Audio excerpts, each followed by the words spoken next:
Wellman TV. Ricardo Willis. Kabanata 311 Libangan ba ito?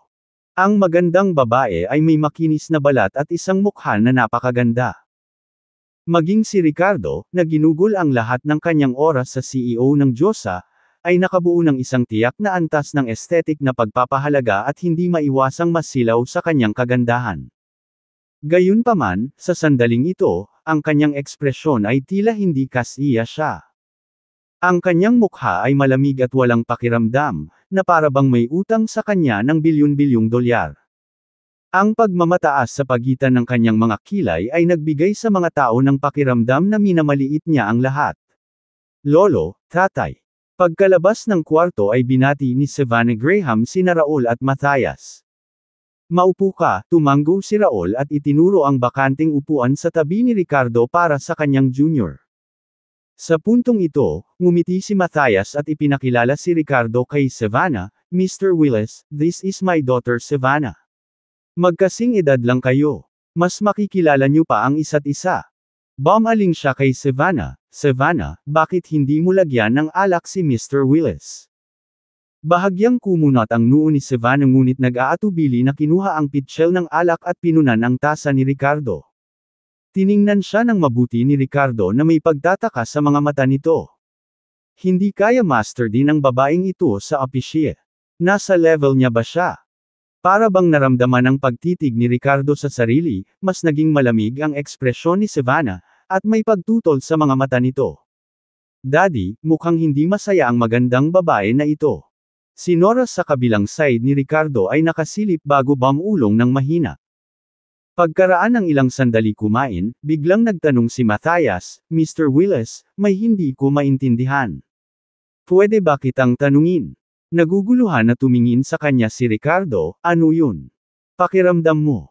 Ngumiti si Matthias, hindi ko lang maintindihan kung bakit gustong magpakasal ng isang taong may lakas at background mo sa pamilyang Low. Maaaring isa sila sa mga nangungunang pamilya ni Edolan, pero hindi naman talaga sila espesyal.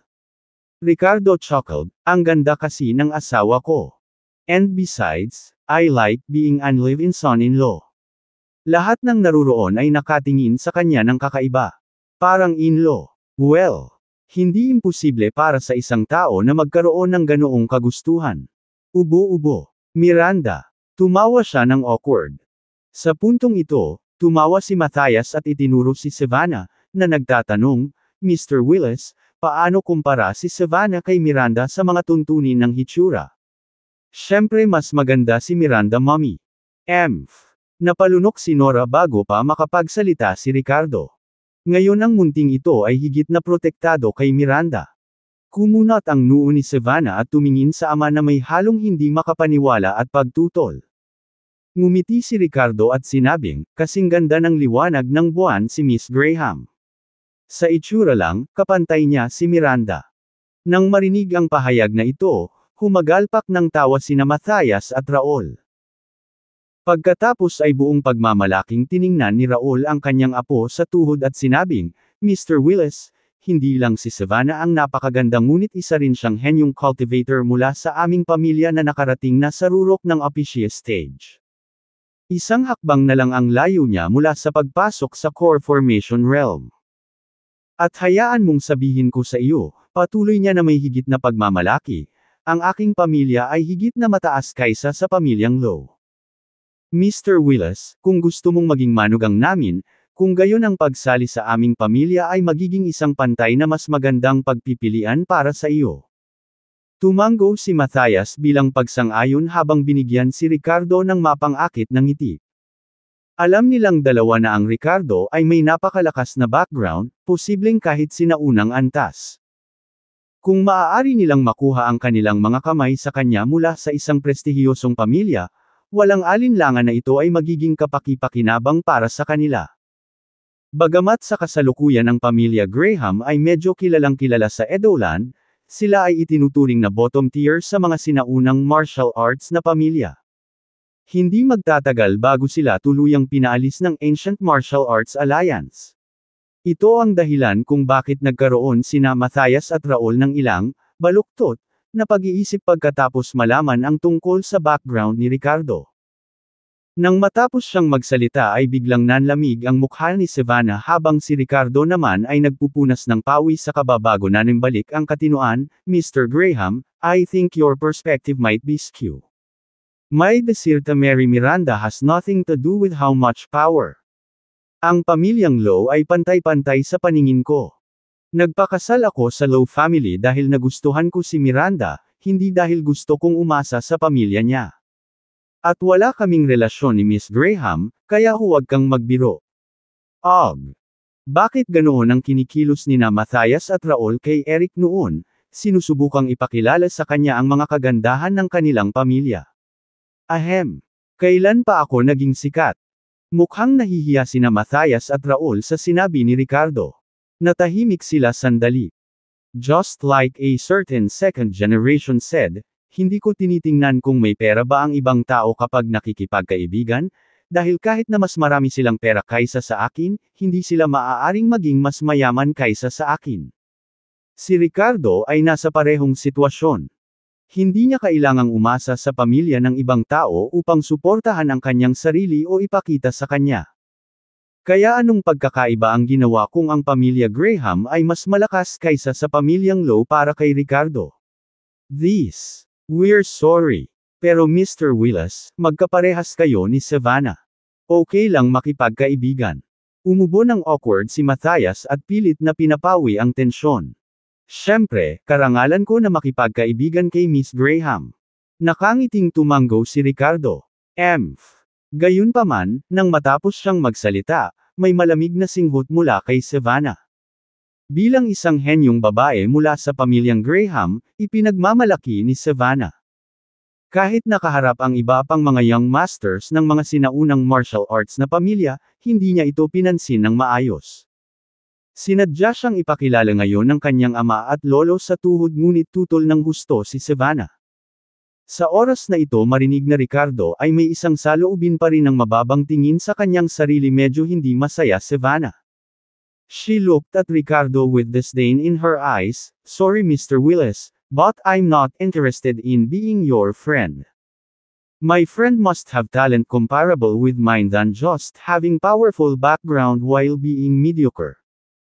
Bahagyang itinaas ni Savannah ang kanyang baba, ang iyong angkan ay dapat magkaroon ng maraming mapagkukunan at mas mahusay na mga kondisyon para sa paglilinang kumpara sa aking pamilya. Ngunit naabot mo lamang ang mid-level na lakas ng opisya na isang antas na mas mababa kaysa sa akin ngayon. Mahirap isipin kung ano ang mangyayari kung mayroon kang katulad na mga kondisyon tulad ng sa akin. Marahil hindi mo man lang masira ang lupain ng opisya. At saka, nabalitaan ko sa tatay at lolo ko na ikaw ay parang may kapansanan kanina. Hey. Baka sa mukha ni Ricardo ang kakaibang ekspresyon habang iniisip ang sarili. Sa sarili ko naman, saan ba ako magkakaroon ng pamilya o matibay na background? Kung ako ay may parehong mga kondisyon tulad mo, sampain it. Kabanata 312 Hindi ko ba maamin ang pagkatalo? Nang marinig ang sinabi ni Savannah, nahihiya namang tumingin si Matthias at ang iba pang naruroon kay Ricardo. Savannah, anong kalokohan ang pinagsasabi mo? Dumilim ang mukha ni Raul habang pinapagalitan siya. Mukhang apologetic si Matthias at bumaling kay Ricardo. Mr. Willis, huwag ka sanang magalit. Sobra na namin siyang ini-spoil, hindi niya sinasadya. Hinaway-kaway ni Ricardo ang kanyang kamay. Alam ko, hindi mahalaga. Gayunpaman, napangiti si Savannah. Iyon nga ang ibig kong sabihin. Ano ang mali? Lolo at tatay, paano mo naisip na pakasalan ako sa kanya? Sa aking paningin, siya ay isang pangkaraniwang tao na may malakas na background. Sa ganoong magandang kondisyon sa paglilinang, siya ay isang intermediate lamang. Level expert sa opisya. Sa isip ko, ang asawa ko ay dapat magkaroon ng pambihirang hitsura. Kahit sila mismo ay walang background, dapat may kakayahan sila.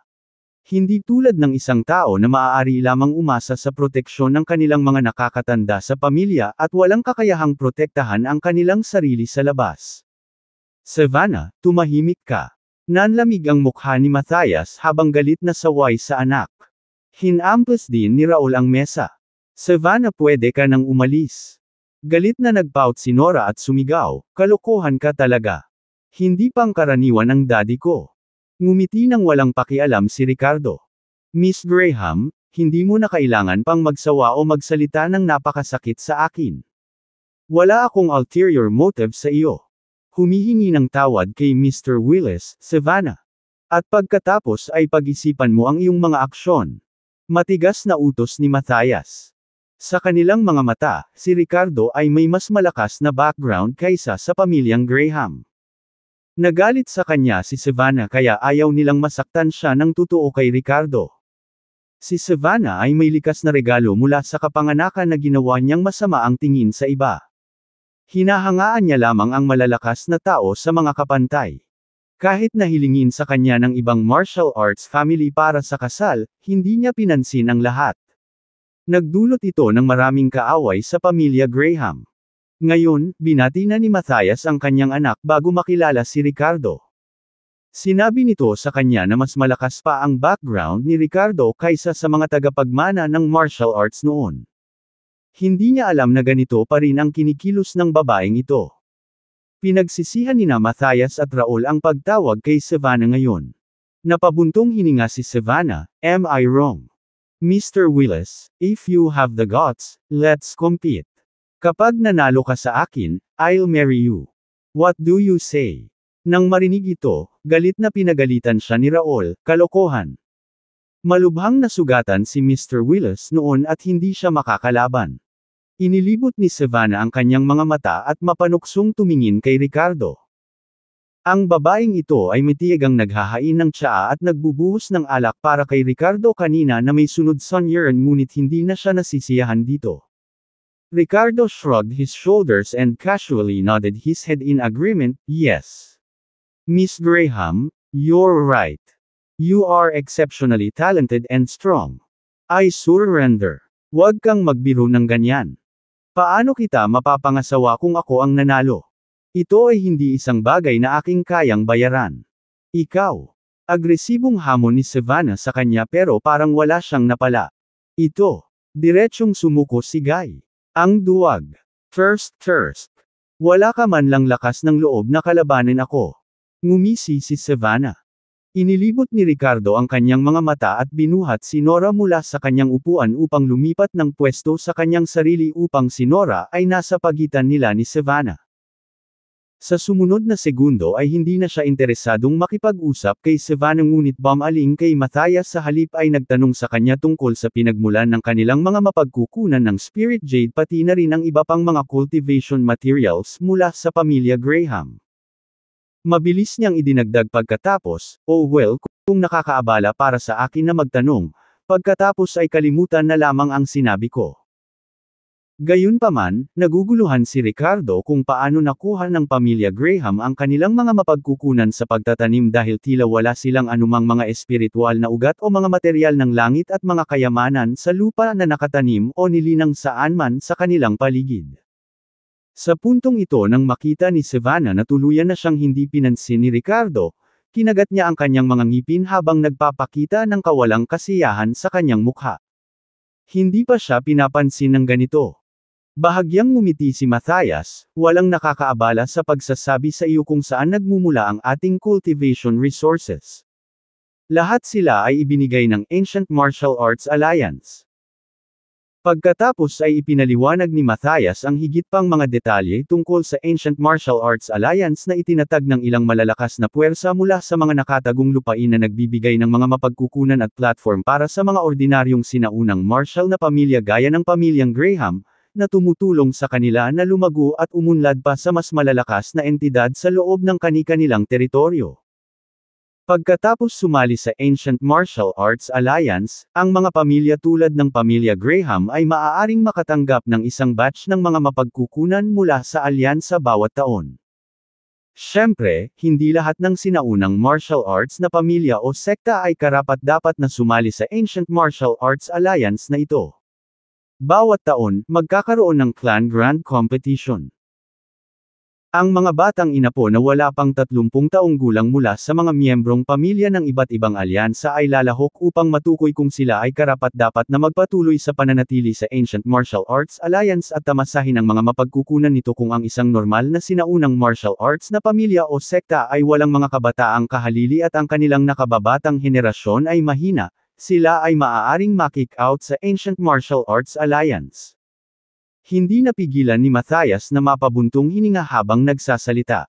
Nagpakita rin ng pag-aalala si Raul. Ang mga matatanda ng pamilyang Graham na naroroon, kasama si Savannah, ay may mga solemn na ekspresyon sa kanilang mga mukha. Dad, Lolo, don't worry. Talagang pananatilihin ko ang qualification natin para sa clan natin sa Clan Grand Competition na ito. Kinagat ni Savannah ang kanyang mga ngipin. Mukhang nahihiya ang bunsong anak ni Matthias na si Declan habang nakayuko ang ulo. Pinandilatan ni Matthias ang kanyang anak bago sinabing may mapait na ngiti, hindi ako natatakot na pagtawanan tayo ni Mr. Willis. Ang nakababatang henerasyon natin sa pamilya ay talagang nakakadismaya. Bagamat may natatanging talento si Savannah sa ating mga kabataan sa pamilya na kayang makayanin mo. Declan at iba pang mga batang inapo. Huwag na nating pag-usapan ang tungkol sa kanila para mapanatili ang pagiging miyembro sa Ancient Martial Arts Alliance. Bawat clan ay dapat magkaroon ng hindi bababa sa 2 batang inapo na pumasa sa bawat clan grand competition kaya. Malamang nasa panganib tayo sa pagkakataong ito. Habang nagsasalita siya, matalim na tinitigan ni Matthias si Ricardo na may ekspresyon na tila nagtatanong. Oh! Tumaas ang isang kilay ni Ricardo ngunit nanatiling kalmado na parang hindi maintindihan ang ibig sabihin ni Matthias. Umubo si Matthias bago sinabing, ayon sa mga regulasyon, kahit na ang mga gumagala ay maaaring lumahok. Ang mga mahusay na gumaganap ay maaaring mapansin ng mas malalaking nakatagong puwersa at hinikayat sa kanilang mga sekta. Mr. Willis, dahil umalis ka sa iyong angkan para sa karanasan sa labas, sa palagay ko marahil maaari din itong maging pagkakataon para sa iyo. Bahagyang ngumiti si Ricardo at sinabing, hindi ako interesado sa pagiging recruit sa sekta ng ibang tao. Siyempre, tumango si Matthias. So, Mr. Willis, magiging interesado ka bang maglaro sa ngalan ng pamilya Graham? Kabanata 313 Paglabas ng impormasyon. Ipinaliwanag ni Matthias ang lahat kay Ricardo dahil gusto niyang makipagkumpetensya siya sa ngalan ng pamilya Graham. Sa kanilang mga mata, si Ricardo ay may malakas na background at hindi interesadong lumahok bilang isang nag-iisang magsasaka. Dahil dinadala ng iba pang nakatagong puwersa, tiyak na hindi magiging interesado si Ricardo. At ngayon tila iyon nga ang nangyari. Sa kabila ng pagiging bata, naabot na ni Ricardo ang mid-level na yugto ng paglilinang ng apesya. Kahit na ang kanyang kakayahan ay tila mas mababa kaysa sa Savannah, ito ay mabuti pa rin para sa kanyang edad.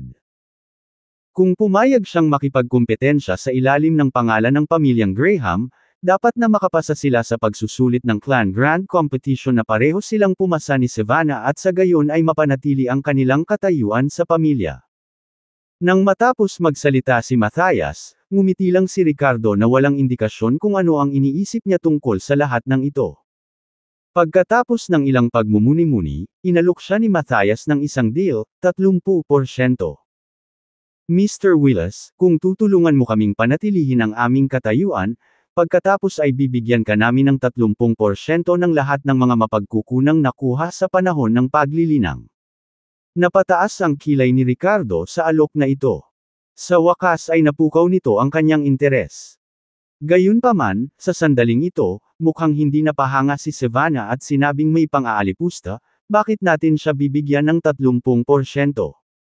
Ano ang magagawa niya kahit pumunta siya? Hindi ba sinabi mo noon na ang eksperto ng Ghost Clock Sect na pinaganya siya ng Ghost Clock Sect? Hindi niya ginawa. Kahit na magkaroon ng lakas ng loob na labanan ako. Wala siyang naramdaman kundi ang paghamak kay Ricardo sa pag-iisip na sa kabila ng pagkakaroon ng mga koneksyon, ang talento nito ay mapurol at duwag. Savannah, shut your mouth. Raul used his authority as head of household while smiling apologetically at Ricardo, what do you think? Ricardo shrugged noncommittally, "We'll see when the time comes." Nang marinig ang tugon na ito, mas lalo pang napangisi si Savannah, sa pag-aakalang nataman niya ang ulo nito. Ang taong ito ay walang sapat na lakas ng loob o kasanayan para sa gayong mga kompetisyon. Samantala, nadismaya sina Matthias at Raul sa nangyari. Marahil ay hindi pa ganap na nakaka-recover si Ricardo sa mga nakaraang pinsala. Sa hapon, iniwan ni Ricardo ang pamilya Graham kasama si Nora. Pagdating niya sa bahay ay nakatanggap siya ng tawag mula kay Edward. "Edward, anong meron?" Sagot ni Ricardo. "Ricardo, may importante akong sasabihin sa iyo," seryosong sabi ni Edward. "Ito ay may kinalaman sa iyo." "Oh, ano yun?" Natarante si Ricardo. "Nakatanggap ako ng mapagkakatiwalaang impormasyon na ang Daytime Tears ay naglabas ng utos ng pagpatay sa iyo at lihim na nagpadala ng ilang nangungunang mamamatay tao sa bansa upang maghiganti para kay Hades at Dante Black," paliwanag ni Edward. Isa sa mga assassin na ito ay si Lucifer, na nasa rangkang number 1 sa International Death List. Siya ay naging master ng Divine Realm 5 taon na ang nakakaraan. Napataas ang kilay ni Ricardo sa balitang ito. Daytime Tears. That infamous organization with global influence. Oo, pagkumpirma ni Edward. Pinatay mo ang dalawa sa kanilang mga Grandmaster noong i-escort mo si Connor sa Lilonyo noong nakaraan. Parang nagi-guilty si Edward habang nagsasalita siya tungkol dito. Pakiramdam niya ay responsable siya sa pagkaladkad kay Ricardo sa gulo na ito sa pamamagitan ng paghiling sa kanya na i-escort si Connor. "I remember," mahinahong sabi ni Ricardo. "Ricardo, wag mong basta-basta to." Agad siyang binalaan ni Edward. "Bagaman ang iyong lakas ay mabigat, ang mga assassin na ito ay hindi madaling kalaban. At hindi lang ang Daytime Tears, ang Shadow Blade sect ng Skiola ay tila nagpadala din sa iyo ng ilang mga high-level na eksperto. Naghihiganti sila para kay Sagi at Misaki na iyong napatay. Dati sila ay miyembro ng Shadow Blade sect." Napasimangot si Ricardo sa bagong development na ito. Nagiging komplikado na ang mga bagay-bagay ngayong may isa pang grupo na pumasok sa away bukod sa Daytime Tears. Hindi mo maaaring pabayaan ang iyong bantay. Seryosong pagpapatuloy ni Edward. "Iminumungkahi ko na sa panahong ito, dalhin ang iyong pamilya dito sa aking security zone kung saan paprotektahan kayong lahat ng aking mga tropa. Kahit na ang parehong Daytime Tears at Shadow Blade sect ay matapang na susundan tayo doon, hindi namin hahayaan." Lumayo sila sa kahit ano. Hindi maiwasan ni Ricardo na mabagabag sa lahat ng balitang ito. Hindi lang siya may Daytime Tear na sumusunod sa kanya ngunit ngayon ay mayroon ding Shadow Blade sect na kasali rin. Bagamat hindi nag-aalala si Ricardo sa kanyang sarili dahil pinayagan siya ng kanyang mga kasanayan na lumaban pa sa mga masters ng core formation level, ang higit na ikinabahala niya ay kung paano maapektuhan ang kanyang mga mahal sa buhay sa lahat ng mga kaganapang ito na nangyayari sa kanilang paligid. Imposibleng makasama niya si Nora o Miranda 24/7, at hindi niya alam kung kailan lalabas ang mga eksperto mula sa Daytime Tears and Shadow Blade sect. Maaari ba siyang maupo kasama ang kanyang asawa at anak at walang gagawin? Matapos mag-isip ng ilang segundo, nagsalita si Ricardo kay Edward sa seryosong tono, "Edward, pinahahalagahan ko ang iyong kabaitan. Gayunpaman, mayroon akong sariling paraan ng pagharap dito." Matapos mabitin si Edward ay tinawagan agad ni Ricardo si Mason. Sinusundan siya ng Daytime Tears and Shadow Blade sect ngunit wala siyang ideya kung nasaan sila. Para silang nagtatago sa anino habang nasa labas siya. Nagpasya si Ricardo na maglabas ng ilang impormasyon para maakit sila habang ligtas din siyang makaalis sa Edoland. "Mason, tulungan mo akong ibalita na pupunta ako sa capital para maghiganti sa pamilya Austin at sa pamilya Britt." Nagulat si Mason sa narinig mula kay Ricardo. "Bro-in-law. Pinagdadaanan mo ba talaga to? Don't worry about it. Just spread the message," matigas na sagot ni Ricardo. Nang hapong iyon, lumabas ang balita mula sa isa sa mga tauhan ni Mason na pinaplano ni Ricardo na maghiganti laban sa pamilyang Austin at sa pamilyang Britt matapos muntik nang mapatay ang kanyang asawa at anak kahapon. Inakala ng maraming tao na siya ay masyadong walang ingat sa pamamagitan ng pag-target sa 2 sa 4 na pangunahing pamilya ng kapital na kilala sa kanilang kapangyarihan at impluwensya.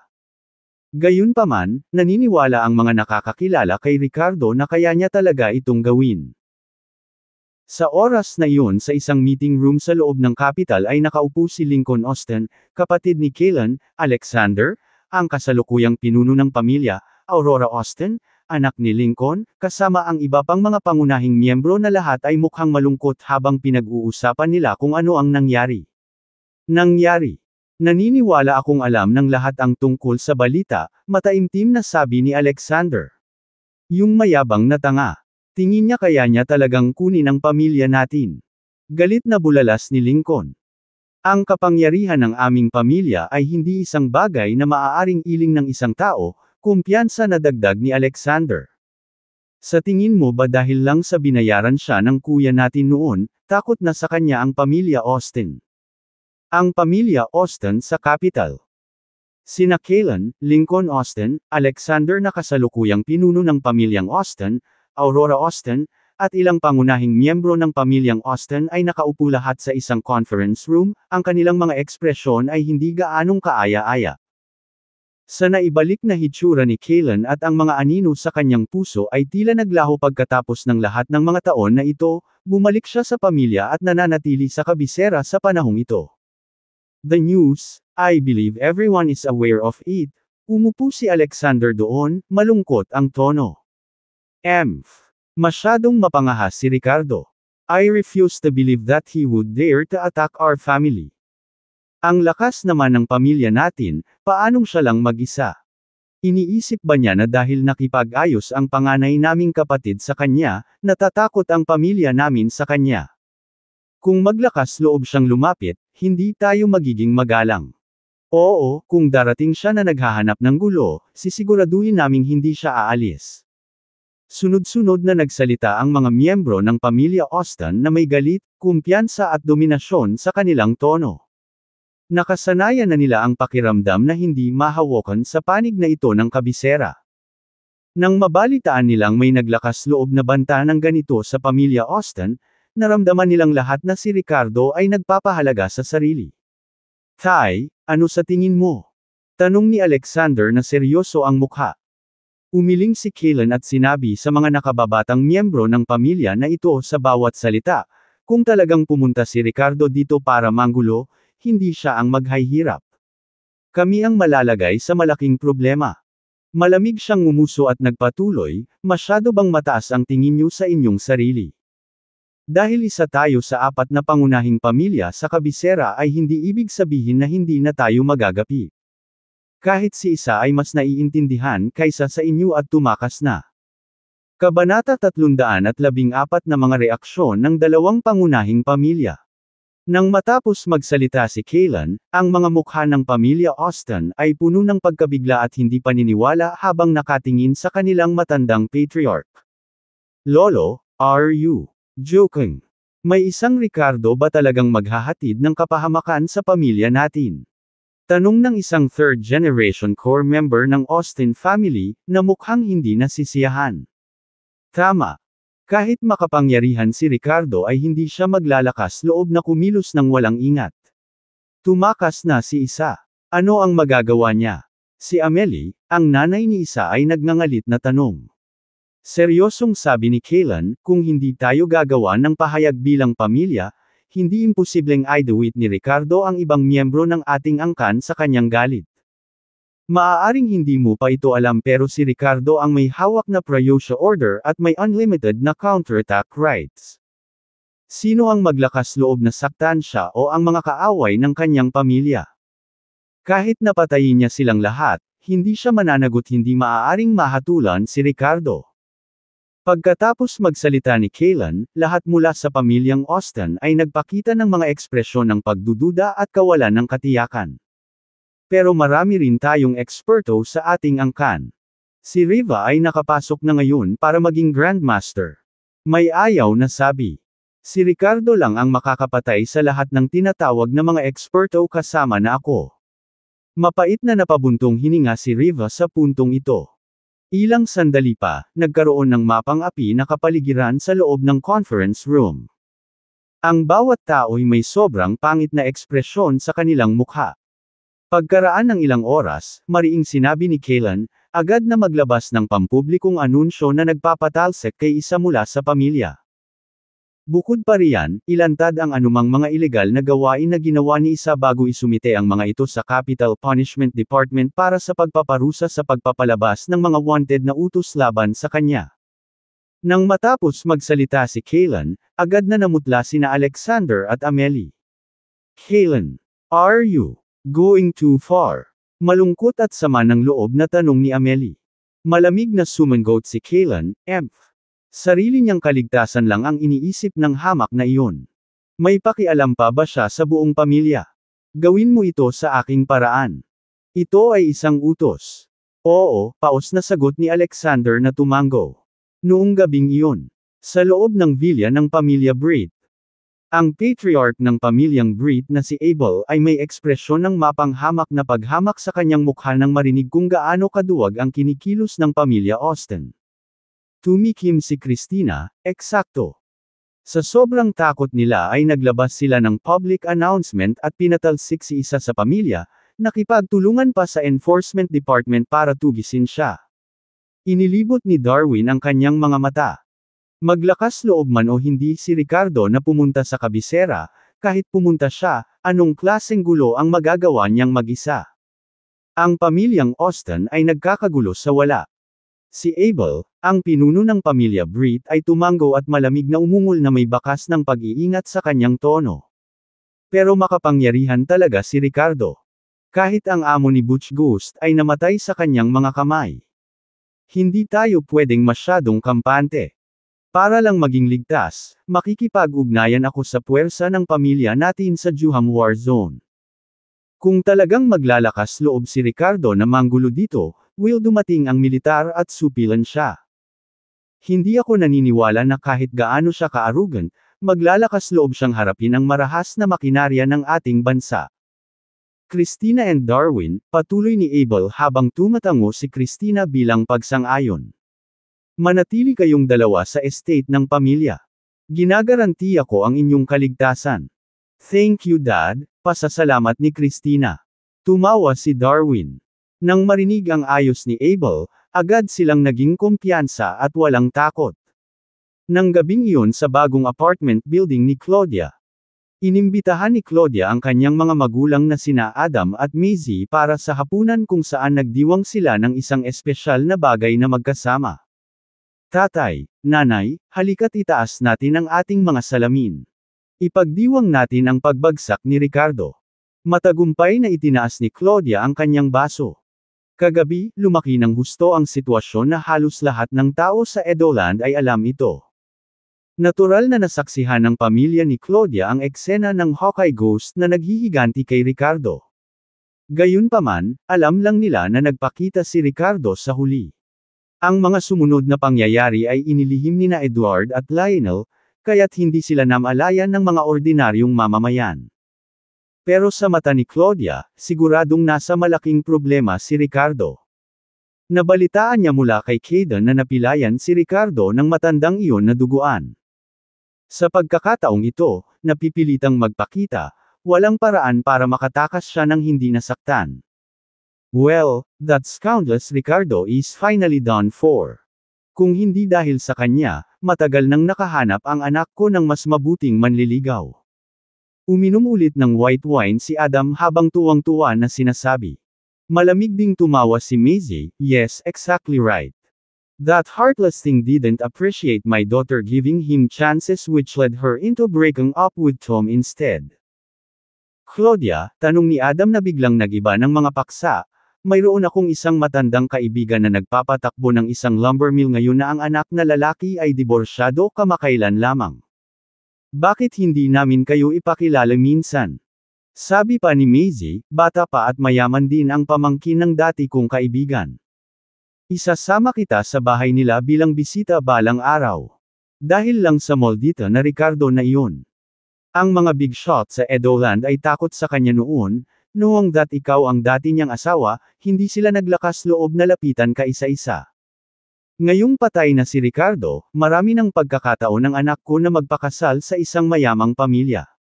Noong nabubuhay pa si Ricardo, Adam at Maisie ay nagtipon kasama ang kanilang anak na babae at tinalakay kung paano manalo muli si Ricardo para sa kanilang anak na babae.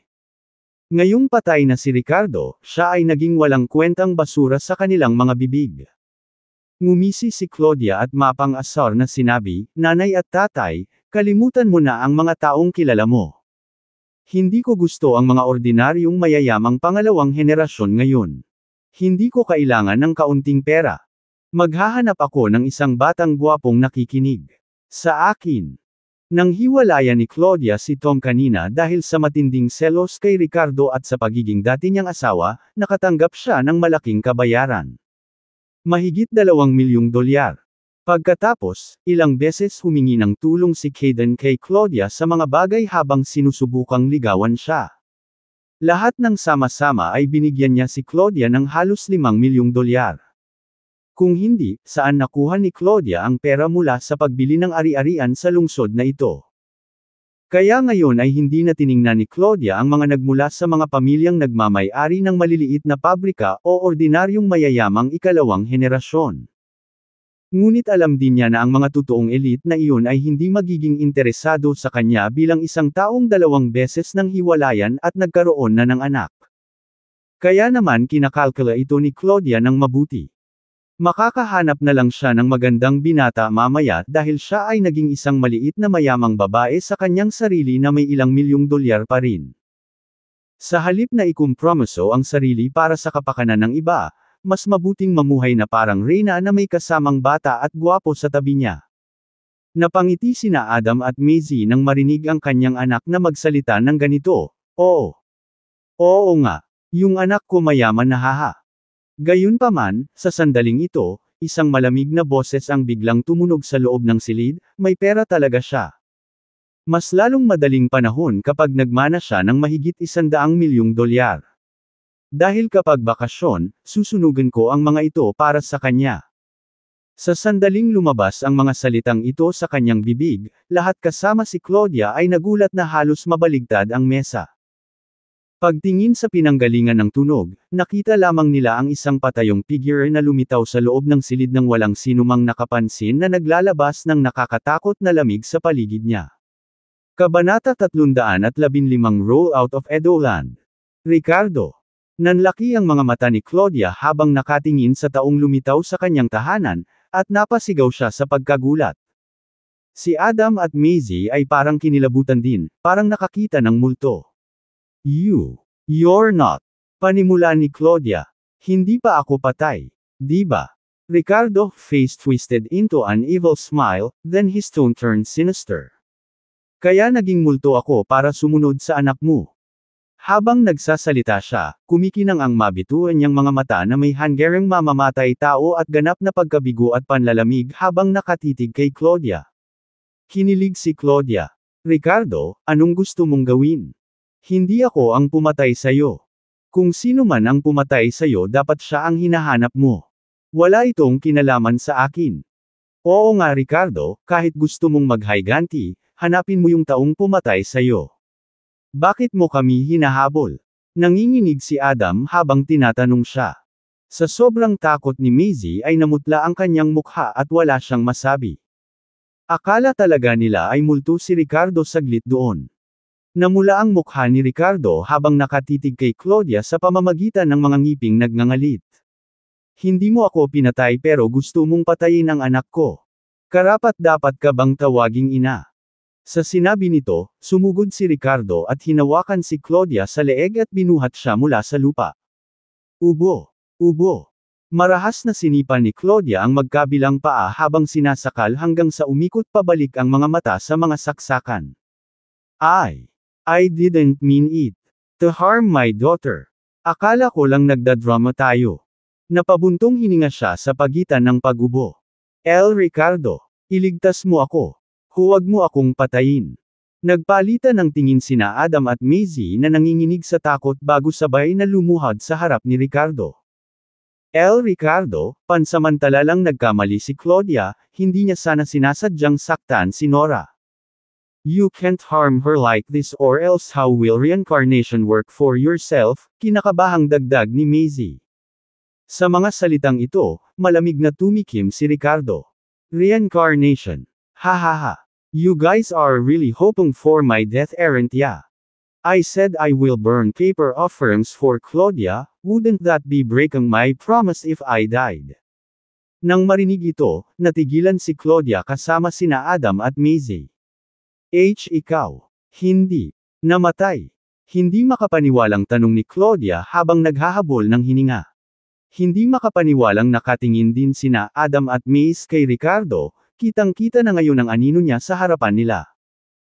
Mas gugustuhin pa ni Ricardo na maging multo kaysa magpatuloy bilang tao, ngunit ang pag-iisip na tao pa rin siya ay nagpaluhod sina Adam at Maisie, na nakaramdam ng hiya at kahihiyan. Gayunpaman, nagkunwari si Ricardo na pumatay kay Claudia, kaya hindi sila naglakas loob na tumayo ng mga sandaling iyon. Maisie could only continue pleading, Ricardo, remember the love between husband and wife. Don't act impulsively. Tama. Nanay pa rin si Claudia ng anak mo. Pwede mo siyang batukan o pag-alitan, pero paano mo siya mapapatay? Sigaw din ni Adam na may luha sa mga mata. Kinurot ni Ricardo ang leeg ni Claudia na may nagbabadyang pagpatay sa loob niya. Ngunit ang mga salita ni Adam tungkol sa ina ng iyong anak ay naging dahilan upang mag-alinlangan sandali si Ricardo. Sa sumunod na segundo, huminga siya ng malalim at itinapon si Claudia sa lupa na parang nagtatapon ng basura. Malakas na bumagsak si Claudia sa lupa at halos mawala ng malay. Napabuga siya ng hangin sa takot sa kanyang puso ngunit sa huli ay nakahinga siya ng maluwag. Kahit isang pahiwatig ng pagmamalaki ay sumilay sa kanyang mga mata sa kaibuturan ng kanyang kalooban, hindi kaya ni Ricardo na patayin ako pagkatapos ng lahat. Oo. Hindi mo kayang patayin ako. Dapat may feelings ka sakin, haha. Get out. From now on, get out of Edoland. Pinandilatan ni Ricardo si Claudia bawat salita, huwag mo na akong makitang muli o hayaang makilala mo pa si Nora. Kung hindi, hindi na ako magiging malambot ang puso. Nang matapos siyang magsalita ay sumangot si Ricardo ng malamig. Isang nakakatakot na aura ang biglang lumabas sa kanyang katawan na kumalat sa lahat ng direksyon. Boom boom boom. Hindi mabilang na mga electrical appliances at muebles ang naging alikabok sa ilalim ng momentum na ito. Nakaramdam ng takot ang pamilya ni Claudia sa aura ni Ricardo. Ang kanilang mga puso ay tumitibok sa takot. Sige na nga. Aalis na kami agad sa Edoland. Mabilis na saad ni Adam. Paulit-ulit na tumango si Maisie, we'll live tomorrow forever without ever coming back to Edoland. Don't act rashly. Sa puntong ito, malamig na nakatingin lang si Ricardo kay Claudia na naghihintay ng sagot. Isang pahiwatig ng hinanakit ang sumilay sa mga mata ni Claudia nang maramdaman niya ang hindi matatag na emosyon na nagmumula kay Ricardo kasama ang isang kahangahangang hangarin na pumatay. Hindi na siya naglakas loob na guluhin pa siya. Okay. I will leave. And I won't have face-to-face contact with our daughter again. Don't worry, she added, biting her lip while looking utterly helpless. Sa labis na pagkasuklam sa kanyang mga mata, nagbigay ng huling tingin si Ricardo bago sumilip sa bintana. Ho! Pagkaalis ni Ricardo, nakahinga ng maluwag sina Adam at Maisie. Napatingin sila sa mga kalat at mga labi sa bahay, bakas sa mukha nila ang takot. Samantala, si Claudia naman ay napaupo sa lupa na bakas sa mukha ang galit. Ricardo, tingnan natin ang tungkol dito. Kinaumagahan, gumawa si Ricardo ng ilang na-upgrade na suppressing talismans para kina Nora at Miranda bago tumama sa kalsada patungo sa Jason sa capital. Sa lakas niya ngayon, nagawa niyang banta ang mga eksperto sa core formation sa isang strike lang. Ang sinumang nang ahas na pukawin sina Nora at Miranda ay kailangang harapin ang mga nakakatakot na pinahusay na suppressing talismans. Samantala, isa pang convoy ang lihim na umalis mula sa capital patungo sa napagkasunduang delivery point ng Ghost Black Sect. Ang convoy ay dumaan sa malalayong ruta na umiiwas sa anumang mga istasyon ng toll o inspection. Maraming mga off-road na sasakyan ang nanguna at nakasunod sa tatlong maliliit na truck ng kargamento, sa pagitan nito ay mahigpit na nakakandadong mga compartment ng kargamento na naglalaman ng hindi kilalang mga kalakal. President, bulong ni Dagger mula sa loob ng pangalawang off-road na sasakyan. Ano sa tingin mo ang dinadala ng pamilya Britt? Mukhang medyo misteryoso.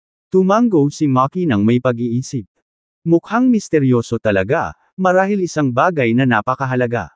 Malamig na tumikim ang isa pang miyembro ng Blood Slaughter Association, hindi lang mahalaga kundi posibleng ilegal din. Nagdadaan kami sa mga liblib na ruta. Halatang ayaw nilang may makakita sa kanila. Kumikislap ang mga mata ni Dagger habang nagsasalita, "Damn it. Hindi ba dapat natin silang samantalahin? Dahil may ginagawa din silang malilim." Iritadong sinampal siya ni Maki, "Anong kalokohan ang pinagsasabi mo? Can't you have some professional ethics? Kung gagawin natin ang ganoong bagay ngayon, sinong maglalakas loob na magtrabaho sa atin mamaya?" Napangiti si Dagger, "Nagbibiro lang ako." Sa sandaling iyon, sa unang sasakyan sa labas ng kalsada na nangunguna sa convoy ay isang eksperto mula sa pamilyang Britt ang tumawag. Magsasalita ba itong pinuno ng Ghost Black Sect? "Malapit na tayong makarating sa ating delivery point. Huwag kang mag-alala. Lahat ng ating mga paninda ay mga ulila na wala pang 10 taong gulang. Walang magiging problema." Kabanata 316 na ano talaga ito? Paliparan ng Jason. Ilang mga taga-skiola ang lumabas ng paliparan, na mukhang mga ordinaryong turista. Mukhang nasa 40 na ang leading man, ngunit nakapusod ito at tila magalang na ngiti sa mukha. Gayunpaman, paminsan-minsan ay may hindi mahahalatang lamig sa kanyang mga mata. Pagkatapos umalis sa airport at sumakay sa kanilang sasakyan, ang grupong ito ng mga tao ay orihinal na nagplanong pumunta sa Edoland ngunit nakatanggap ng ilang balita. Ang taong pumatay kay Sagi Fujino at Misaki Kojira ay darating sa kabisera sa lalong madaling panahon. Well, that's too coincidental. Mukhang tinutulungan tayo ng tadhana na mahuli ang maldita na Prayosha na iyon. Nakangiting sabi ni Miyamoto Yamakura. Sa kabilang banda, kakapasok lang ng Ford Raptor pickup truck sa Edoland ngunit tumigil saglit bago tumuloy patungo sa Jason. Sa loob ng kotse ay isang lalaki at isang babae. Matangkad ang lalaki na may evil smile sa mukha. Nagmamaneho ang babae at parang pinalaki na bersyon ng Barbie doll sa kanyang maliit na figure. Ang dalawang taong ito ay walang iba kundi sina Lucifer at Gunpowder Empress na ipinadala ng Daytime Tears para patayin si Ricardo. Nauna si Lucifer sa death list sa International Dark World habang ang Gunpowder Empress ay nasa ika-4 na pwesto. Pareho silang nakakatakot na mga figure sa madilim na mundo na hindi nabigo sa anumang misyon na kanilang ginawa. Kahit sinong tinutukan nila ay hindi nakatakas ng hindi nasaktan. Makikita mula rito na desidido ang Daytime Tears na patayin si Ricardo sa pagkakataong ito bilang paghihiganti kina Dante Black at Hades. Darling, hindi ba overkill para sa Daytime Tears ang pagpapadala sa ating dalawa pagkatapos ng Ricardo? Naiinis na sabi ni Gunpowder Empress habang nagmamaneho. Nilalaro ni Lucifer ang mga tarot card na ginamit para sa panghuhula habang may bahid ng lamig sa kanyang masamang mukha. Maaaring ibagsak ng taong ito si Dante Black, si Hades pati na ang dalawang master ng skiola kaya dapat may lakas siya. Huwag natin siyang maliitin. Humalaklak si Gunpowder Empress, kahit na sapat na ang kapangyarihan niya para talunin silang lahat, may mas malakas pa ba sa iyo? Darling, you are one divine realm warrior. She continued contemptuously. Sabi nila Prayosha is forbidden land where foreign mercenary and assassins gathered. Let's prove it's another joke. Ngumiti din ng masama si Lucifer, as you wish. Panay ang pagmamaneho ni Ricardo sa highway mula Edoland hanggang sa capital.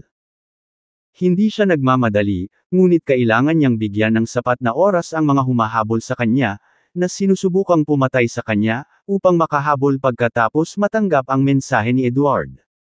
Maya-maya lang, tumawag si Edward. Nakita ng mga surveillance camera sa Edoland ang isang mag-asawa ngayon na patungo sa capital. Maaaring mga miyembro sila ng Daytime Tears. Mukhang seryoso si Edward. Bilang pangalawang tier na lungsod sa Crinford, madali para sa mga estranghero na tulad nila na mapansin. Talaga. Perfect timing. Naningkit ang mga mata ni Ricardo habang tumatawa. Gusto mo bang mag-set up tayo ng mga checkpoint at harangin natin sila? Seryosong tanong ni Edward. No need for that. We don't want to alert them and cause unnecessary casualties if they're really top-notch fighters from Datai's tiers. I can handle this myself, confident na sagot ni Ricardo. Be careful though.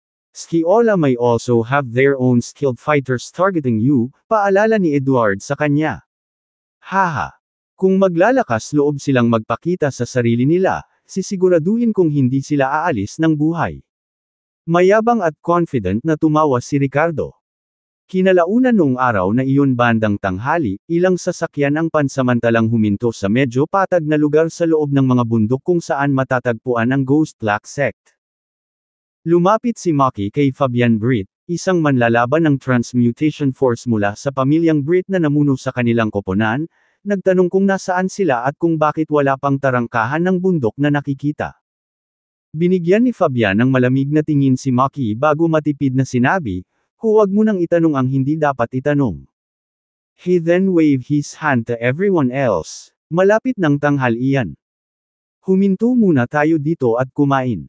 Nang matapos ang usapan, bumaba ang lahat sa sasakyan at nagsimulang kumain. Samantala, nakipagpalitan ng ilang salita si Fabian sa isang kasama at umalis sa lugar, humanap ng liblib na lugar para tumawag sa telepono. Awkwardly ngumiti si Maki sa sitwasyon at piniling huwag nang magtanong pa. Gayunpaman, pagkaalis ni Fabian, nakipagpalitan ng tingin si Maki kay Dagger.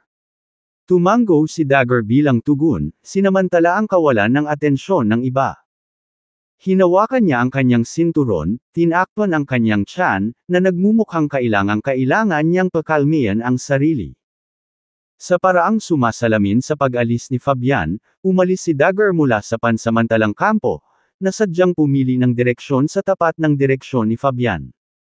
Sinulyapan ng mga alipors ng pamilya Britt si Dagger ngunit wala silang hinala. Makalipas ang kalahating minuto, nagtago si Dagger sa isang mababang damuhan at pinakinggan ang usapan ni Fabian sa kanyang satellite phone. Bilang isang dating nangungunang mersenaryo, si Dagger ay nagkaroon ng pambihirang karanasan sa labanan sa gubat at bihasa sa pagtatago at pagsubaybay sa kagubatan. Bagamat nagpunta siya sa tapat ng direksyon ni Fabian kanina nang umalis sa kanilang base, madali niya itong natunton sa pamamagitan ng pagsunod sa iba't ibang bakas na naiwan. Hawak ni Fabian ang satellite phone habang kausap ang contact person ng Ghost Black Sect, nakarating na kami sa delivery location.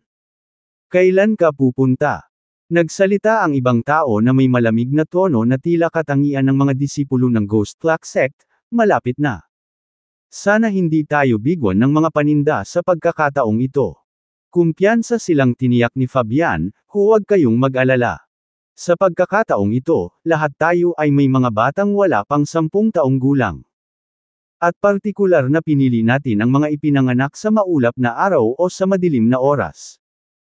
Nang marinig ang impormasyong ito, ang ibang tao ay nagpakawalan ng isang nasisiyahang masasamang tawa, mabuti. Saka lang kami makakagawa ng mga dekalidad na ghost card. Darating kami sa loob ng kalahating oras. Hintayin mo lang kami. Narinig ni Dagger ang lahat mula sa kanyang pinagtatagwan at hindi niya maiwasang hindi mapalagay sa kanilang dinadala, mga batang wala pang 10 taong gulang na ipinanganak sa mga partikular na panahon. Tahimik niyang bulong sa sarili bago tahimik na umalis nang hindi napapansin ng ibang tao sa malapit.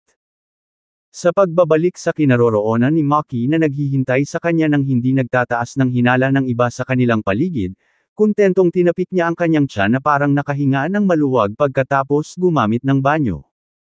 Gayunpaman, palihim na sinenyasan ni Dagger si Maki gamit ang kanyang mga mata. Kabanata 317 Pagkakanulo. Sa off-road vehicle, nagbago ang mukha ni Maki habang nakikinig sa mga salita ni Dagger. Ano?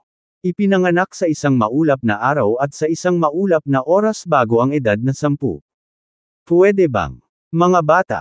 Hindi makapaniwalang tanong ni Maki. Ano pa kaya kung hindi mga sanggol na tao? Nagpalitan ng tingin ang dalawang pangunahing miyembro ng Blood Slaughter Association, na parehong nakikita ang gulat at galit sa mga mata ng isa't isa. President, sa tingin ko malaki ang posibilidad na sila ay mga bata. Sabi ng isa. Damn! Mga batang trafficker ba ang mga bastos na iyon? Kinagat ni Maki ang kanyang mga ngipin. At partikular nilang pinupuntirya ang mga bata para ibenta. Malungkot ang hitsura ni Dagger. Kung totoo iyan, hindi ba't tinutulungan natin sila sa pamamagitan ng pagsama sa misyong ito? Ano ang dapat nating gawin, Presidente? Nagsalita ang isa pang miyembro sa mahinang boses. Dapat ba tayong magpanggap na walang alam at kunin na lang ang pera at umalis kapag natapos na? Huminga ng malalim si Maki bago dahan-dahan ngunit mariin na umiling. Ang kanyang mga mata ay kumikinang sa matinding kabangisan nang lumingon siya kay Dagger. Dagger, aminado akong bumagsak tayo sa biyaya nitong mga nakaraang taon. Pagkatapos magretiro sa serbisyo, naging mersenaryo tayo sa ibang bansa para mabuhay. Pagka-uwi, mapait niyang pagpapatuloy, nagawa pa naming maging mga assassin. But still, he added fiercely, we have our limits, di ba? Napalunok ng mariin si Dagger bago tumango bilang pagsang-ayon. Naiintindihan ko. Sa susunod na sandali, ang dalawang individual ay bumaba sa kotse at sinenyasan ang kanilang mga kapwa-miyembro ng Blood Slaughter Association na may ilang mga kilos para sa paghahanda sa labanan. Ang mga target ay walang iba kundi ang mga alipores ng pamilya Britt. Kahit na ang iba pang miyembro ng Blood Slaughter Association ay nalilito at hindi alam kung bakit ang kanilang pinuno at ang Dagger ay nagpapahiwatig ng kahandaan na salakayin ang mga kaalyado, ang mga taon ng pakikipagtulungan sa iba't ibang mga operasyon ay nagtanim ng isang ugali ng tuloy-tuloy na koordinasyon. Subtly, naghanda sila para sa aksyon. Kasunod nito, nadulas sina Maki at Dagger sa likod ng isang maliit na cargo van at gumamit ng bakal na crowbar para i-snap ang lock. Nang bumukas ang pinto ng kargamento, isang alon ng amoy, pinaghalong pawis, dumi, at isang mahinang amoy ng dugo, ang sumakit sa kanilang mga sentido. Nang makita ang nasa loob ay namutla ang mukha ni Maki habang naging malamig ang ekspresyon ni Dagger. Sa loob ay may higit sa 10 bata na karaniwang 7 o 8 taong gulang lamang. Ang ilan ay mas bata pa sa 4 o 5 taong gulang. Tinalian sila ng kamay at paa ng isang tao na nagtape din ng mahigpit sa kanilang mga bibig. Ang ilan ay nakoma pa, habang ang iba ay nagising na may takot sa kanilang mga inosenteng mata. Nang maramdaman ang titig na iyon, naramdaman ni Maki at Dagger na parang may sumasakal sa kanilang mga puso. Damn it! Mga bata talaga. Nagmura si Maki sa pamamagitan ng pagngangalit ng mga ngipin. Ang mga bastos na ito. Nagalit din si Dagger. Saktong pagbukas ng pinto ng kargamento ay biglang napansin ng mga alipores ng pamilya Britt na kasama nila ang nangyayari. Anong ginagawa mo? Sino bang nagsabing buksan mo ang pinto ng kargamento? Ikaw bastard, humihingi ng kamatayan. Mabangis na sigaw ng mga alipores na ito. F*** off. Mag-away tayo. Ingatan mo sila. Napaungol si Maki sa galit. Swish! Bago pa siya matapos magsalita, diretsyong naghagis ng kutsilyo si Dagger at napatay ang isa sa kanila. Puff, puff. Kaagad pagkatapos noon, agad ding kumilos ang mga miyembro ng Blood Slaughter Association na inihanda para sa sandaling ito. Ang mga taong ito ay naging mga mersenaryo sa ibang bansa kasama ang Maki mga taon na ang nakalilipas at nagtataglay ng napakayamang karanasan sa pakikipaglaban pati na rin ang direkta at epektibong mga taktika sa larangan ng digmaan. Sa loob lamang ng ilang paghinga, ang mga ordinaryong alipores na ito mula sa pamilyang Britt ay inalis nila. President, anong nangyari? Nagdududang tanong ni Virus pagkatapos ng maikling labanan. Mukhang nataranta rin ang ibang kasama. Sa sumunod na segundo, itinuro ni Maki ang cargo box na iyon, tingnan mo ang iyong sarili. Bahagyang nagbago ang mukha ni Virus at ng iba pa bago sila mabilis na tumakbo papunta doon. Nang makita nila ang mga bata sa loob ng kahon ay isa-isang nagpahayag ng pagkagulat at galit. Ano? Ang mga kalakal na dinadala sa oras na ito ay talagang mga bata. Paanong mga bata? Ang mga B*Turk na ito ay mga human trafficker. Mataimtim na sinabi ni Maki, mga kapatid, bagamat naging mersenaryo na tayo at mga mamamatay tao nitong mga taon, sa palagay ko ay nasa atin pa rin ang ating hangganan. Ang mundo ng mga nasa hustong gulang ay puno ng katotohanan at intriga. Walang sino man ang inosente. Maaari kong baliwalain ang tama o mali o mabuti o evil. Ngunit ang mga batang ito, hindi ako maaaring tumayo ng walang ginagawa. Walang sinisisi sa iyo presidente, sabi ni Virus sa pamamagitan ng pagngangalit ng mga ngipin. Maki, tama ang ginawa mo. Maaaring hindi ako mabuting tao ngunit hindi rin ako maaaring maging isang hayop. Kung hahayaan talaga natin ang mga walang pusong bastos na iyon na gamitin tayo bilang mga baril para saktan ang mga batang ito, kung gayon, kahit na mawalan ng pera, mas gugustuhin kong hindi kumita. Nakita ni Maki ang reaksyon ng kanyang mga kapatid at sumili ang ngiti sa kanyang mukha. Sa sumunod na segundo, iwinagayway niya ang kanyang kamay at apurahang sinabi, mabuti. Mabilis na umalis sa lugar na ito at iligtas muna ang mga batang ito. Madaling pakitunguhan ang mga ordinaryong halimaw na ito, ngunit masasabi ko na ang pinuno ay talagang isang master. Tayo na bago iyon. Bumalik ang lalaki. Nang matapos siyang magsalita, sumakay sila ni Dagger sa isang off-road vehicle habang ang iba pang miyembro ng Blood Slaughter Association ay tumalon sa tatlong truck. Matapos paandarin ang kanilang mga sasakyan, mabilis silang umalis sa lugar at bumalik sa daan na kanilang pinanggalingan. Halos pagkaalis nila ay bumalik na si Fabian. Ang eksperto mula sa pamilyang Brit ay tumingin sa lahat ng mga bangkay sa paligid niya na may malungkot na ekspresyon sa kanyang mukha. Nang mapagtantong wala na ang truck na lulan ng mga batang iyon ay mas naging mabangis ang kanyang ekspresyon. Ang mga bastos na ito. Ang mga bastos na ito ay naglakas loob na ipagkanulo ako. Galit siyang sumakay sa isang off-road na sasakyan at galit na tinapakan ang pedal ng gas para habulin sila. Makalipas ang 5 minuto. Tatlong maliliit na truck ang mabilis na bumababa sa isang highway pabalik sa Jason habang hinahabol ng isa pang off-road na sasakyan sa likod nila. Napalingon si Maki sa kanilang sasakyan nang makitang nakahabol sa kanila ang sasakyan ni Fabian. Agad na nagdilim ang mukha niya. Damn it! Nagnganga ang ngipin ni Maki at naglabas ng baril. Go F*** yourself you son of a***************. Bang! Bang!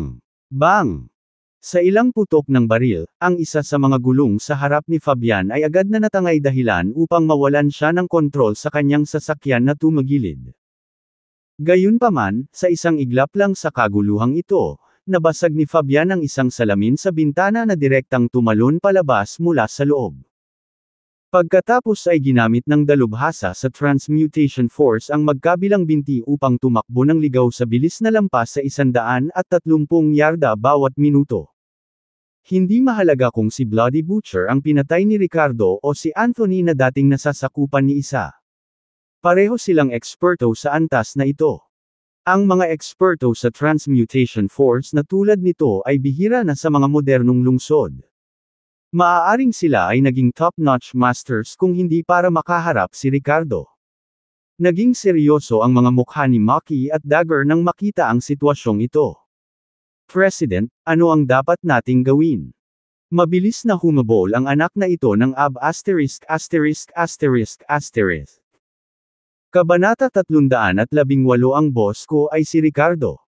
Sa sandaling ito, ginagamit ni Fabian ang pinakamabilis na bilis na ipinakita niya, walang humpay na hinahabol ang sasakyan sa harap niya. Sa kanyang bilis, madali niyang naiwanan ang off-road na sasakyan ni Maki at Dagger. Gayunpaman, ang tatlong box truck sa harap nila ay nasa kanilang pinakamataas na bilis. Dagger, gawin natin ito. Ipagpaliban natin siya at bibigyan natin ng panahon ang ating mga kapatid na makatakas kasama ang mga bata. Kinagat ni Maki ang kanyang mga ngipin na may galit na tingin sa kanyang mga mata. Tumango si Dagger at sinabing, sige. Tigilan na natin ang lalaking ito. Sa sinabi niyang iyon, malamig siyang ngumuso at tumalikod ng mariin. Umikot ang off-road na sasakyan sa akses nito bago pinaandar ng malakas ang makina nito habang umaandar ito patungo kay Fabian mula sa likuran. Halika na anak ng Turk. Angle ng dagger. Sa isang iglap na parang malapit na silang mabangga ni Fabian, sinipa ni Maki at Dagger ang kanilang mga pinto at tumalon palabas ng umaandar na sasakyan. Ang ganitong uri ng mapanganib na maniobra ay hindi na bago para sa kanila. Nag-iba ang mukha ni Fabian nang humarap sa rumaragasang sasakyan na paparating sa kanya. Hindi siya naglakas loob na harapin ito ng direkta. Saglit lang siyang bumagal bago tumabi para maiwasang mabangga ng sasakyan mula sa likuran. Maaaring isa siyang transmutation force expert pero hindi ibig sabihin noon ay invincible siya tulad ni Superman. Matapos gamulong-gulong sa lupa ng ilang distansya, bumangon siyang muli ng hindi nasaktan dahil na-miss nilang tamaan si Fabian ng pulgada. Nagpalitan ng tingin sina Maki at Dagger sa katumayo sa harap ni Fabian na humaharang sa daan. Mukhang alam mo na ang dinadala natin ngayon. Malamig na wika ni Fabian. Walang pusong hayop ka. Mga bata lang yan. Kanino mo sila ibebenta? Galit na tanong ni Maki sa kanya. Nang marinig ang tanong na ito ay napangisi si Fabian ng sarkastikong, "How ridiculous." Isang mamamatay tao na biglang may pakialam sa iba. Hahaha. F*** ka. Dagger, tara na. Patayin na natin ang bastos na to. Galit na nagmura si Maki at sinugod si Fabian. Si Dagger, na sumunod na malapit, ay bumunot ng dalawang maiikling kutsilyo. Sobrang pagpapahalaga mo sa sarili mo. Nang makita ang sitwasyon, bakas sa mukha ni Fabian ang pagkadismaya. Dahil hinahanap mo ang kamatayan, ikalulugod kong obligado. Samantala, patuloy na nagmamaneho si Ricardo ng Bentley Mulsanne sa kahabaan ng Giesa National Road nang biglang bahagyang tumaas ang kanyang kilay. Bilang isang tao na ang espiritual na kapangyarihan ay nalampasan kahit na ang karamihan sa mga eksperto sa core formation, si Ricardo ay naging lubhang sensitibo sa anumang mga pagbabago sa paligid niya kamakailan. Habang nagmamaneho siya, naramdaman ni Ricardo na may nangyari mga 7 o 8 milya sa unahan. Aksidente sa sasakyan. Ungol niya, sa wakas ay pinindot niya ang pedal ng gas at binilisan ang bilis. Boom! Boom! Ang mga katawan ni Maki at Dagger ay bumagsak sa lupa ng malakas. Parehong dumudugo ang kanilang mga bibig at ilong, mukhang mas masahol pa sa pagsusuot. Sa kabila ng kanilang nakaraan bilang mga nangungunang mersenaryo na may ilang mga kasanayan sa martial arts, hindi sila tugma kay Fabian, isang eksperto sa transmutation force. F***. Hindi namatay sa dayuhang lupa ngunit kailangan mamatay sa bahay. Iniluwa ni Maki ang plema ng dugo sa pagkadismaya. Nagnganga ang mga ngipin ni Dagger. Boss, mukhang tapos na tayo for this time. Pero dapat kinuha ng mga kapatid natin ang mga batang iyon at tumakbo ng malayo. Haha. Pinanlisikan niya ng mata si Fabian na may mapanuksong ekspresyon. Malamig na senggal ni Fabian. Hindi mahalaga. Naniniwala akong babalik sila ng masunurin. Pinaglalaroan niya ang mga ito. How about we play a game? Isa lang sa inyo ang mabubuhay. Kung sino ang pumatay sa isa ay maliligtas. Hey! Gawin natin. Napatingin siya sa malayo kung saan ang 3 truck ay naging mga itim na tuldok. Alam ni Fabian na malamang na hindi na niya sila maaabutan ngayon kaya nakaisip siya ng masamang plano, hayaang mag-away hanggang kamatayan sina Maki at Dagger para isa lang ang mabuhay. Pagkatapos ay maaari niyang gamitin ang taong iyon bilang pagkilos para pilitin ang ibang miyembro ng Blood Slaughter Association na bumalik sa ilalim ng kanyang kontrol. Dagger, gusto mo bang mabuhay? Kung gagawin mo, patayin mo ako. Saksakin mo ako dito. Hindi ako lalaban. Nang marinig ito, natawa si Maki habang nakaturo sa sariling dibdib. Haha F***, no. Kung hindi mo kinuha ang bala niyan sa akin kanina, matagal na akong namatay. Boss, ibigay mo na lang sa akin, nakangisi si Dagger habang winawagayway ang kamay. Bilang mga kasama, sila ay palaging mga individual na maaaring ipagkatiwala ang kanilang mga likod sa isa't isa sa larangan ng digmaan. Nabubuhay sa pagitan ng buhay at kamatayan, nagtitiis ng mga araw na puno ng putok, matagal na silang walang malasakit sa buhay at kamatayan. Ang pagpatay sa isa't isa para mabuhay ay isang bagay na hindi kayang gawin ni Maki o ni Dagger.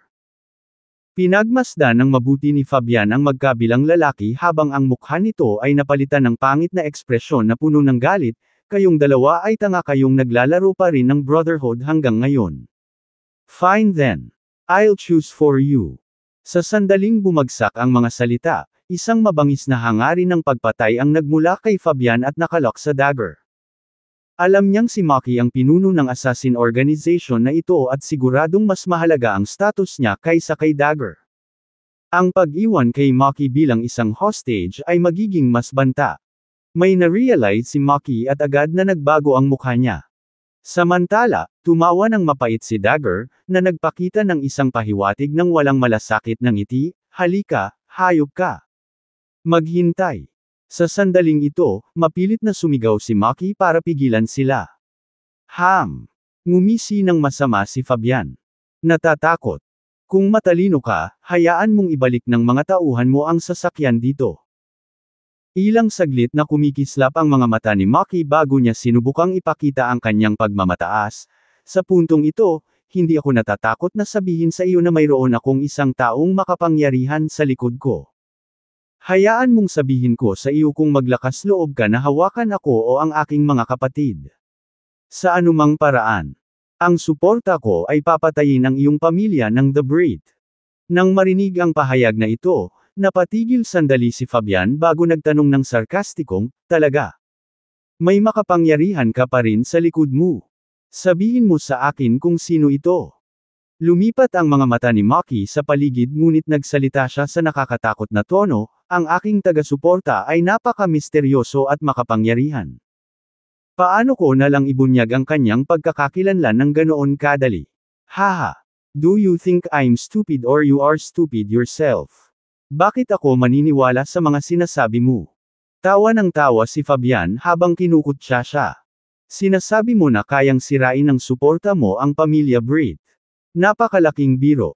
Kung talagang mayroong isang taong umaatras sa iyong ngalan, sabihin sa akin kung sino sila o kung anong uri ng kapangyarihan ang taglay nila. Kung hindi, itigil mo na ang pagsisikap na takutin ako.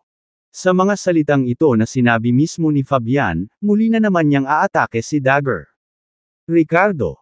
Kinagat ni Maki ang kanyang mga ngipin habang inilalantad ang isang pangalan. Wala siyang choice kundi gumawa ng isang bagay sa ilalim ng pressure. Hanggang ngayon mula nang umuwi matapos ang ilang taon sa ibang bansa, si Ricardo ang tila pinakakahangahangang taong nakilala niya. Kaya't sa desperasyon ay binitawan niya ang pangalan ni Ricardo na umaasang gagana ito kahit papaano. Ricardo. Sa sandaling ang pangalan ay binigkas mismo ni Maki. Sandaling huminto si Fabian na akmang sasampalin na may bakas ng hinala na nakasulat sa buong mukha. Kabanata 319 Hindi ba ito gumagana? Narinig ni Dagger na sinabi ni Maki ang pangalan ni Ricardo, at siya ay lubos na nataranta. Alam na nila ngayon na si Ricardo ay isang makapangyarihang figura, ngunit hindi sila sigurado kung gaano siya kakilala. Magiging mahalaga pa ba kung banggitin ni Maki ang kanyang pangalan? Kumilos din si Maki, hindi inaasahan na ang eksperto sa Transmutation Force sa harap nila ay magiging malakas ang reaksyon sa pangalan ni Ricardo. Tama. Boss ko si Ricardo. Mukhang narinig mo na rin siya, pagmamayabang ni Maki. You should know how badass my boss is. If you mess with us, he'll wipe out the entire Breed family for revenge. Ilang beses nagbago ang ekspresyon ng mukha ni Fabian habang nanunuya. Si Ricardo ba talaga ang amo mo? Bilang isang miyembro ng Transmutation Force at isang mahalagang tao sa pamilya Breed, si Fabian ay naabisuhan tungkol sa posibleng pagdating ni Ricardo sa capital kagabi. Alam niya kung sino si Ricardo at ang isa sa mga nangungunang eksperto ng Ghost Clock Sect ay namatay sa kanyang mga kamay. Kaya naman nang marinig ni Fabian ang kanyang pangalan na binanggit muli ni Maki at Dagger ngayon, hindi niya maiwasang magulat. Natuwa rin sina Maki at Dagger sa reaksyon ni Fabian. Parang may kapangyarihan talaga ang pagbanggit kay Ricardo. Nagkamali ba ang dati nilang planong pagpatay sa kanya? No shit.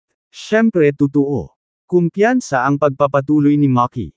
I'll tell you straight up. Blood Slaughter Association is backed by my boss, Ricardo. Kung matalino ka, magwala ka ngayon or else pagdating ng amo ko para maghiganti mamaya. Hindi ka na magkakaroon ng pagkakataon. Nadama ni Maki ang kapangyarihan habang binibigkas niya ang mga salitang ito. May nakakakilig sa pagpapanggap na matigas tulad nito. Gayunpaman, nang marinig ito, nagdilim ang mukha ni Dagger at tumingin siya sa kanyang pinuno na walang imik na ekspresyon. Napaisip siya, magagamit mo ba ang utak mo bago magyabang? Bakit nagsasalita ka nang hindi nag-iisip? Walang paraan na makakarating si Ricardo sa ganoong kaikling panahon. Hindi ba't binaril nito ang sarili sa paa? Sure enough, nang sabihin ni Maki na darating si Ricardo maya-maya, tumaas ang isang kilay ni Fabian at nagtanong sa malalim na boses habang nakatitig kay Maki, sabi mo malapit na si Ricardo. Agad na sumilay ang guilt sa mukha ni Maki. He gritted his teeth and nodded firm, yes. What about it? Natatakot ka ba ngayon? Napatingin si Fabian kay Maki na may pang-iinis sa mukha.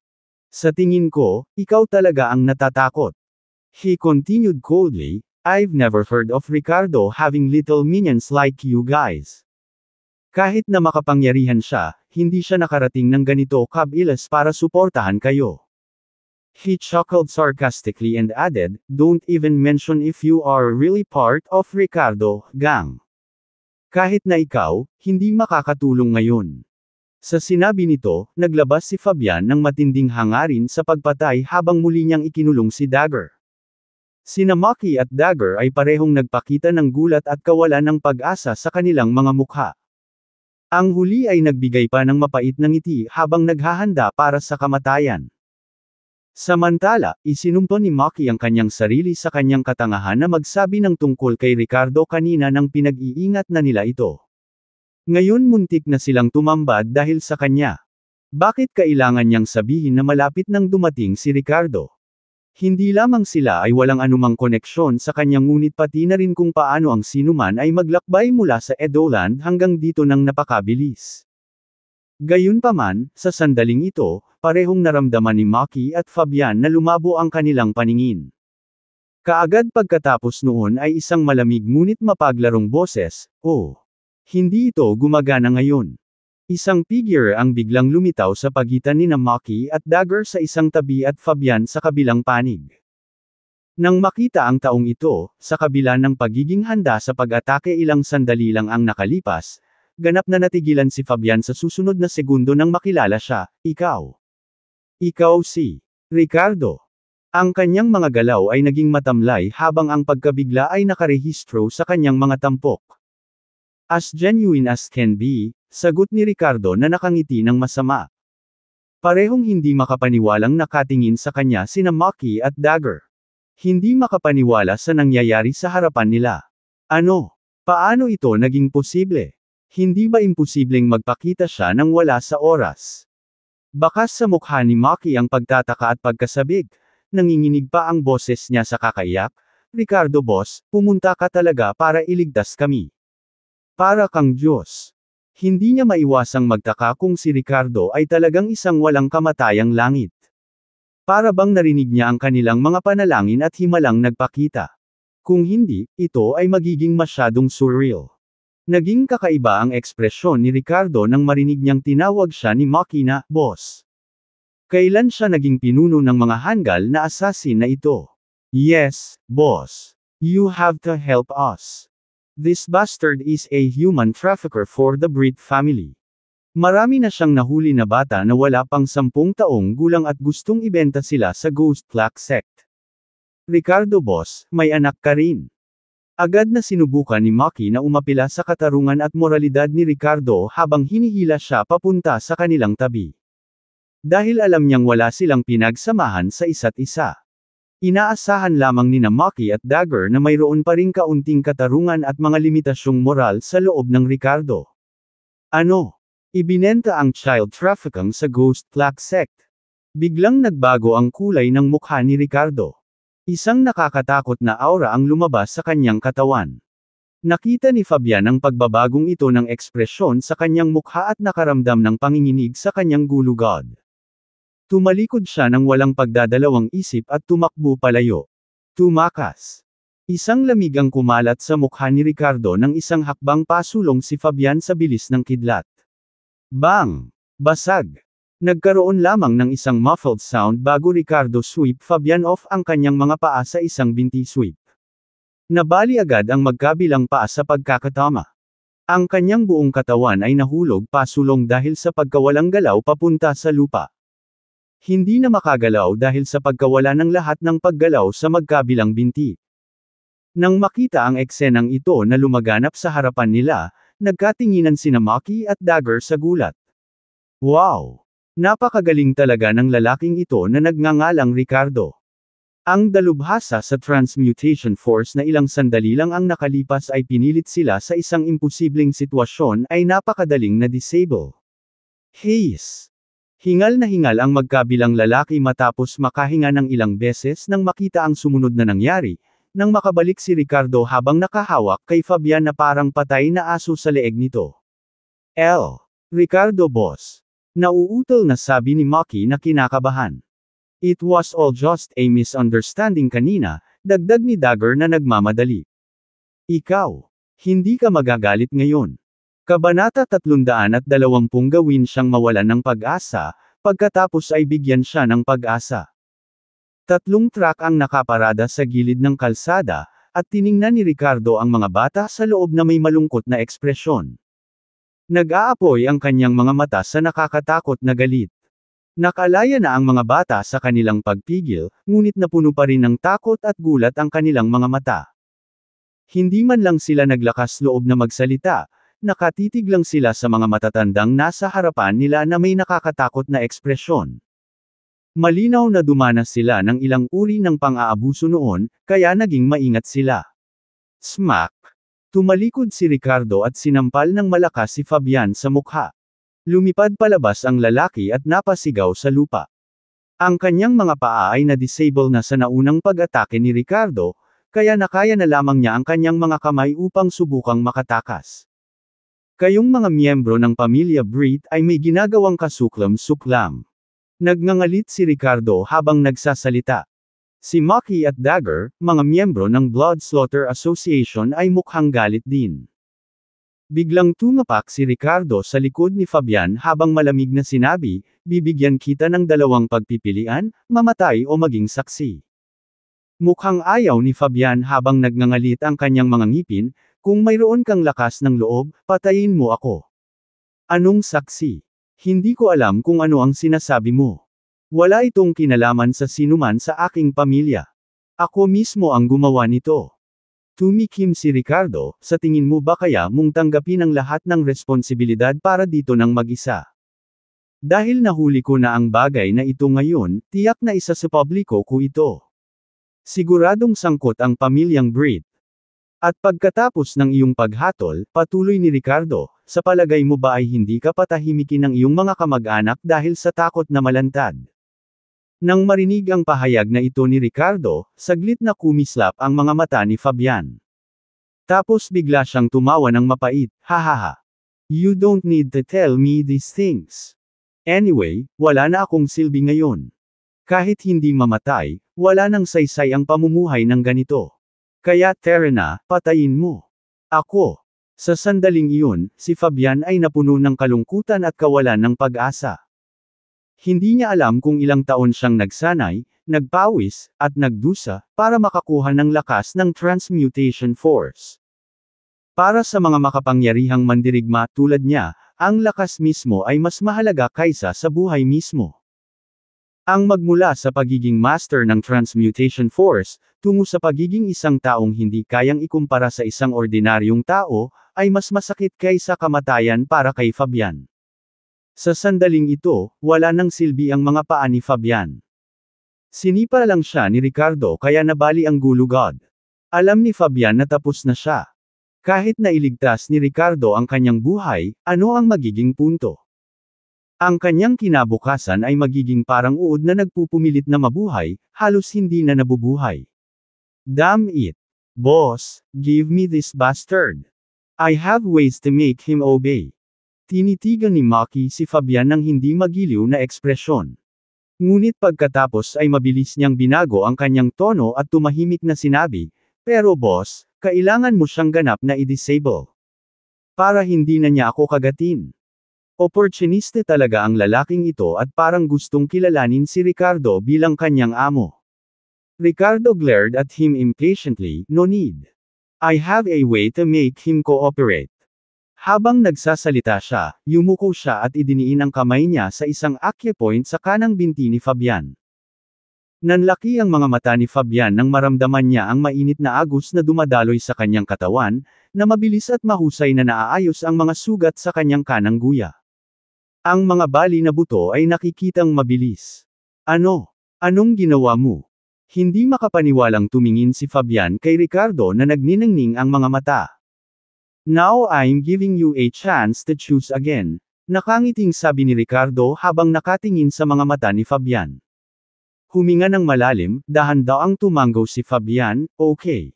I'll choose the second option, being a witness of corruption. Sa sandaling ito, napuno siya ng pagkabigla kasama ang matinding mga inaasahan. Bagamat nabaldado na siya noon ni Ricardo, ngayon na ba niya gagaling ang mga sugat niya? Si Fabian na dati nang walang pag-asa ay nakitang muli ang pag-asa sa kanyang sarili na lumakas sa pamamagitan ng transmutation force. Makahulugang ngumiti si Ricardo nang marinig ang pagpipiliang ito mula kay Fabian. Naglaro lang siya ng ilang maliliit na psikolohikal na taktika. Hayaan munang mawala ng pag-asa ang kalaban pagkatapos ay makakita sila ng pag-asa. Kahit sino ay maaaring malaman kung paano pumili sa ilalim ng gayong mga kalagayan. Si Maki at iba pa ay natatarantang tumingin kay Ricardo na nagtataka kung ano ang nangyari. Wala silang nakitang nakapagpaisip kung bakit biglang nakipagkompromiso si Fabian. Ito ay masyadong kakaiba. Hindi pinapansin ang maaaring isipin ng iba, nag-dial si Ricardo ng numero na nag-uugnay sa kanya sa Capital Military District. Itong phone number na binigay sa kanya ni Orion kanina. Sa kabilang dulo ay ang anak ng tiyuhin ni Orion, na nagkataong unang pinsan ni Orion. Sa kanyang sariling pagsisikap at koneksyon sa militar ng pamilya Moore, natamo na niya ang ranggo ng Deputy Commander sa edad na 31 bagay. Habang iniisip niya kung paano haharapin ang usapin ngayon, nagpasya si Ricardo na mas maingat na ipaubaya ito sa militar para sa resolusyon. Pagkatapos ng lahat, ang pamilya Britt ay may malalim na ugat sa kapangyarihan sa loob ng kabisera at maaaring may mga tao sa loob ng pagpapatupad ng batas na tapat sa kanila. Mas ligtas na ibigay ito ng direkta sa militar at dahil nakipag-ugnayan si Ricardo sa isang tao mula mismo sa pamilya Moore, walang posibilidad na masugpo ang bagay na ito. Samantala sa kabilang panig, sa isang pansamantalang campsite kung saan huminto ang isang convoy, dumating ang isang grupo ng mga masasamang mukhang misteryosong individual. Kung hindi sila miyembro ng Ghost Clock Sect, sino kaya sila? Ang dalawang pinuno ay isang matangkad at isang maikli. Isang payat at isang mataba, parehong mga master level na eksperto mula sa Ghost Clock Sect na pinangalan ng Thin Blocker at Fat Blocker ayon sa pagkakabanggit. Tiningnan ni Thin Blocker ang lahat ng mga bangkay na kabilang sa mga alipores ng pamilya Britt na nakakalat sa lupa na may malamig na ekspresyon sa kanyang mukha.